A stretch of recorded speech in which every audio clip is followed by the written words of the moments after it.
The Living Community is brought to you by Unitec Departments of Communication Studies and Performing and Screen Arts.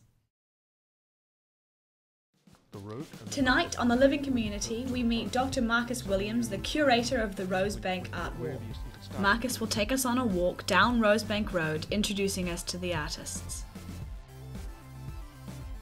We visit Waikato Komene at Rosebank Primary School and learn about their garden and what it meant to the students. We meet John Pusateri, the renowned artist who worked with Croxley Printing Company to give away free art. We see how he was able to do this on a large scale by using Croxley's industrial equipment. And we get a chance to meet Dr. Craig Hilton, the scientist behind the Yomak Place art installation.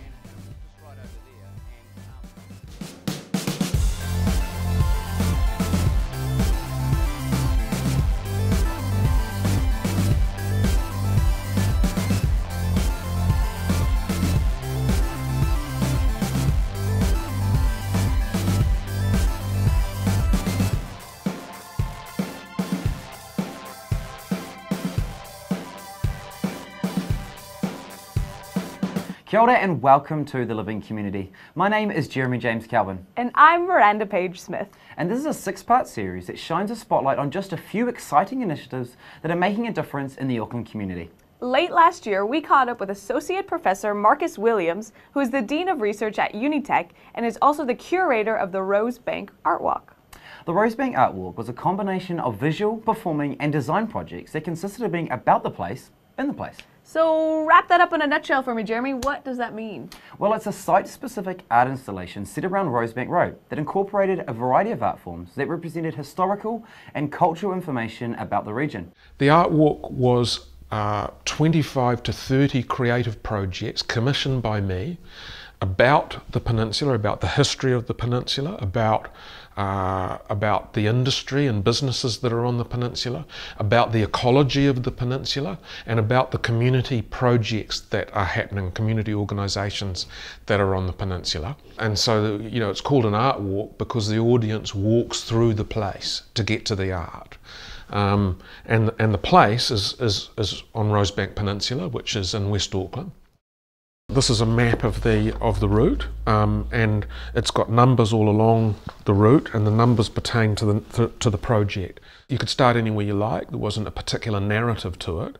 You'd move along that route, and then there's a little explanation about each of the projects. So here we are at the Rosebank School, which is the location of the Garden of Avondale, the project of the Roots, directed by Martin Luangwai and Waikato Komene. Oh, kia ora Waikato, there you are there. How are you? Good to see you, yeah. Hey Waikato, should we go and have a look at the garden? Yeah, let's go. Excellent. Go check it out. So Waikato, Rosebank School's on Rosebank Peninsula, which is some of the best alluvial soil on Tamaki Makaurau. Was that something of an inspiration for the Garden of Avondale?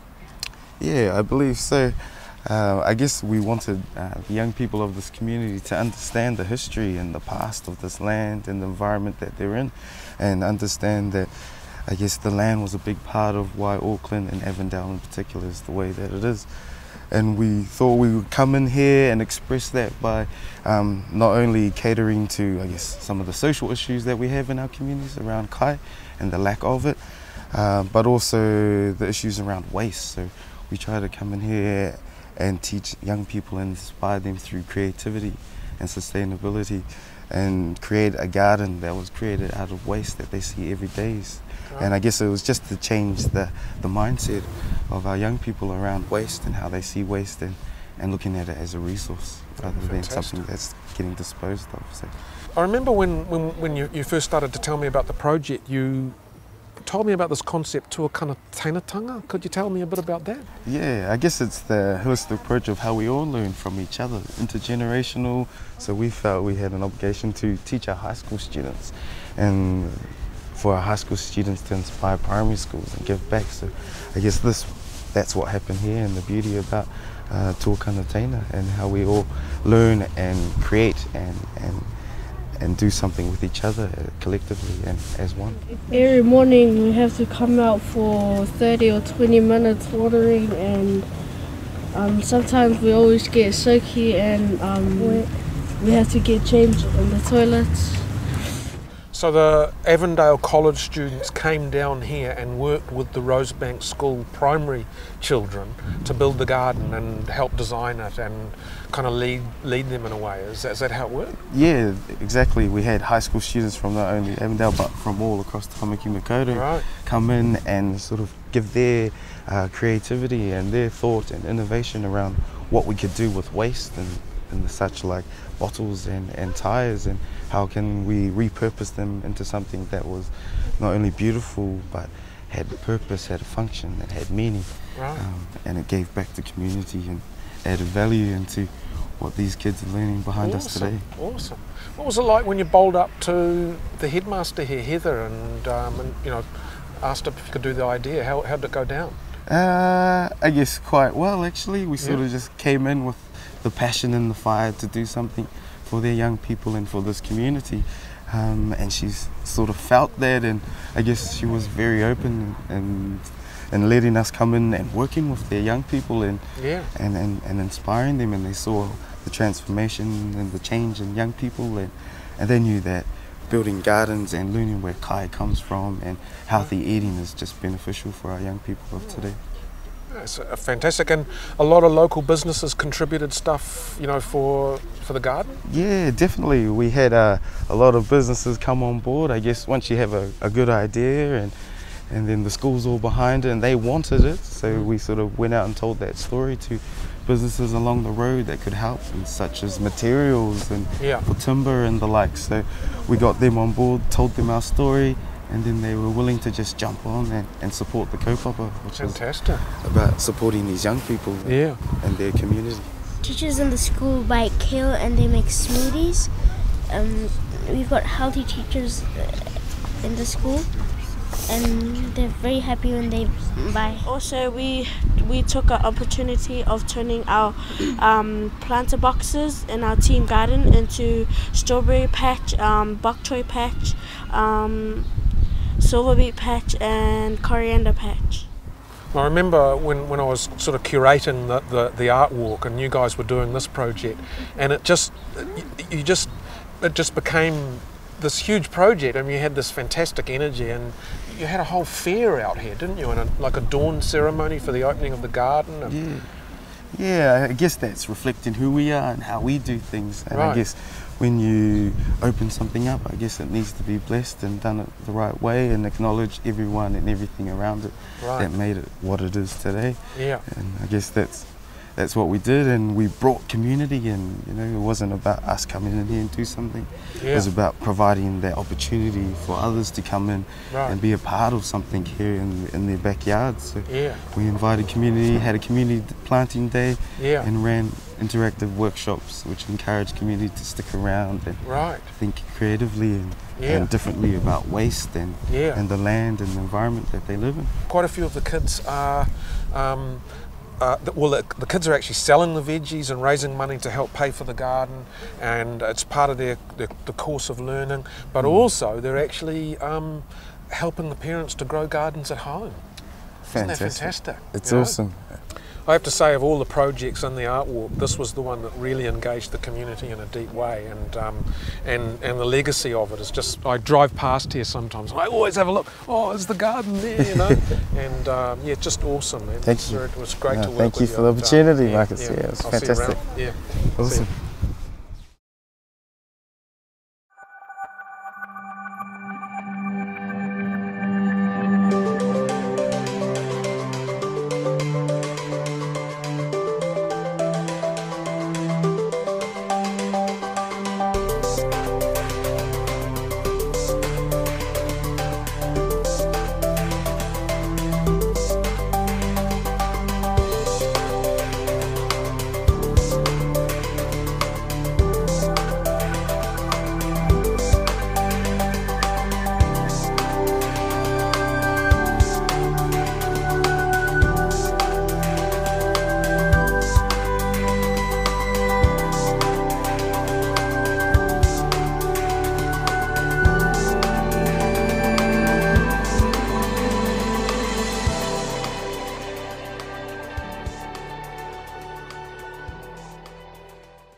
John Pusateri.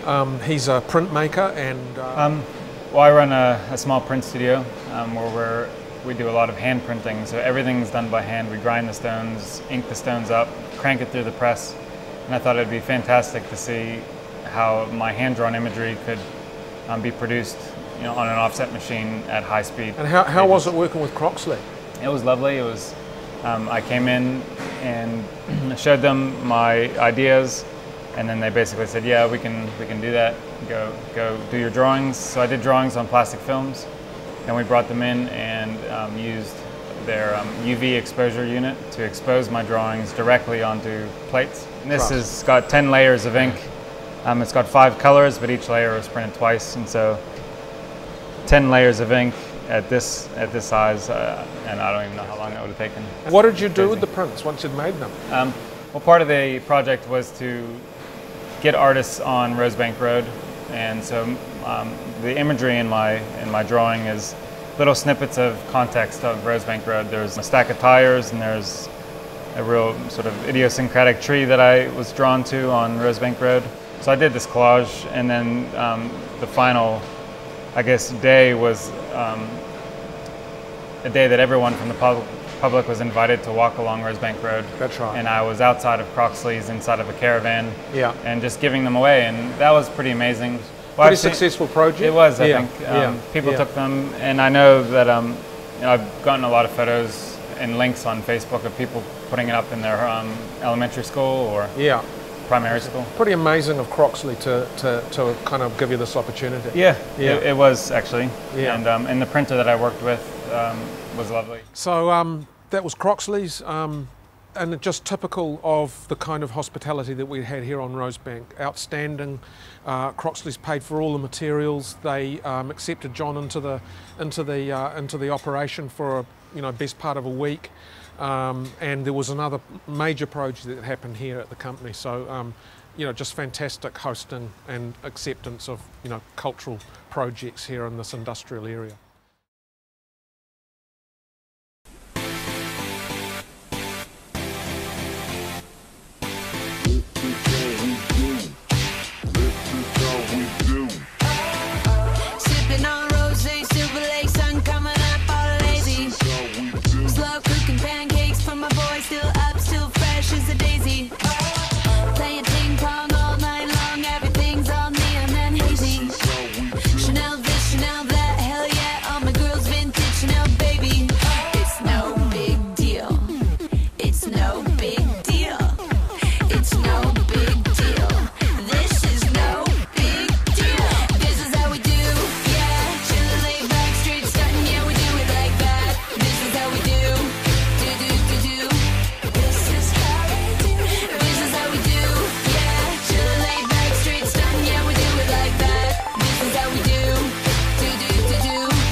Chic at La Superica, grabbing tacos, checking out hotties. Now we're talking astrology, getting our nails did all Japanesey. Day drinking at the Wildcat, sucking real bad at Mariah karaoke. It's no big deal. It's no big deal. It's no big deal. This is no big deal. This is how we do. Yeah, chillin' laid back, straight stuntin'. Yeah, we do it like that. This is how we do.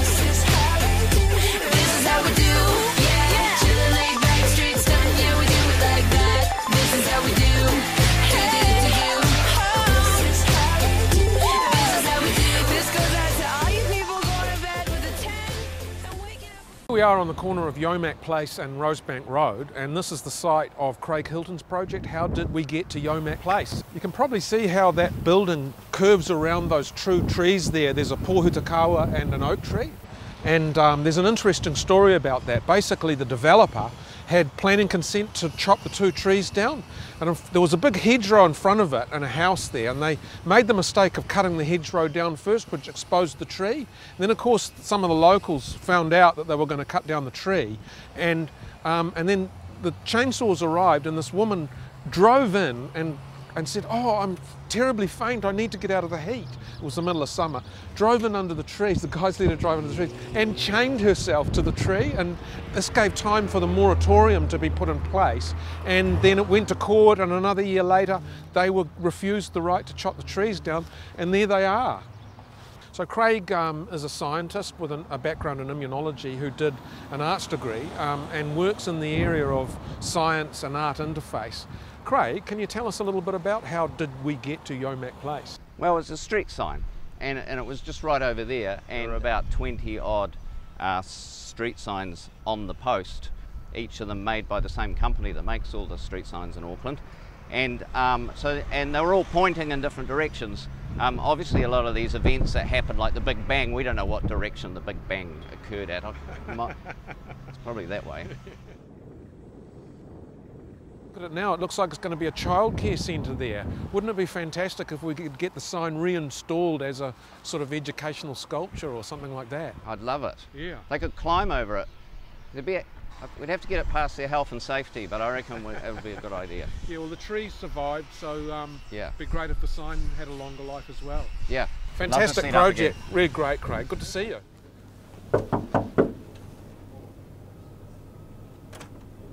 Oh, and look, there's Mike Gibson. How are you, Mike? Good to see you. How are you? Good. Come in. So here we are with Mike Gibson. He's the CEO of Rosebank Business Association, and I have to say that the RBA was really fantastic with the helping the art walk to come to fruition, and just the ability to be able to walk into a business and say, hi, I'm Marcus Williams, work at Unitec, and I'm partnering with the Rosebank Business Association to develop this this public project. So Mike, wonder if you could tell us a little bit about the Rosebank Business Association. We started off with 20 odd members, doubled them the next month, and to the point today where I hope we represent all the best interests of all the 480 plus businesses and their 8,000 employees that we've got working in the area. So yeah, we were delighted to get involved with the art walk. It was good fun. No, that's phenomenal. And, I guess what helped the project was that we've got such a variance in terms of different types of businesses here. Right. Yeah. All right, from the Peter Fell type of business to the Reliance Transport type of business, to the modern commercial suites that you see in and around here today. So it's just representative of the change. Yeah. It makes you realise how rooted into a community like this a business association really is. You know, they often went to the schools, and we've just been down at the school and mentioned to the teacher we're popping down here, and she sends her regards and thanks for the support you give them. Yeah, I think our focus has changed a little bit more too. You know, as times have got tougher through the recession, we've realised we've got a role to play in a number of things. We're now doing our own rubbish maintenance, okay, whereas the council have walked away from that sort of stuff. We see a real need and a demand to do that. Our graffiti's working for us. We've got closer connection with the schools, both the Avondale College, the intermediate, and the other local community organisations. So it's part and parcel of us, Marcus. We're lucky actually to have them close by. Yeah. Many business associations like ours in our commercial industrial precinct don't get that opportunity. That's the unique. That's the unique thing about the peninsula, isn't it? It's got that industrial area, and then there's the suburbia with the schools and quite a different part of the community, and so it's kind of mingled. It's great to be here, you know, and get an opportunity just to thank you once again. You're welcome. Outstanding. You're welcome. It's been really good to get to know you. So that's Rosebank Business Association. They really provided the passport for the artwork to operate. We had 30 artists.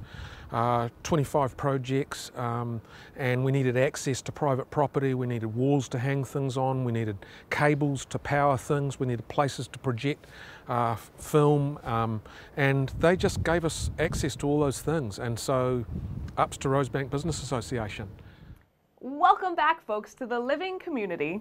Now, the Rosebank artwork was developed in conjunction with the Unitec Institute of Technology, the Rosebank Business Association, the TEPU and the Auckland's Art Festival. Special thanks goes out to Marcus Williams for curating the Rosebank artwork and taking us for a nice wee stroll. Yes, thank you so much for joining us today on our journey through Rosebank Road. We'll see you guys next time when we light up yet another epic community encounter and explore the foundations of a healthy living community. See you next time. Ciao.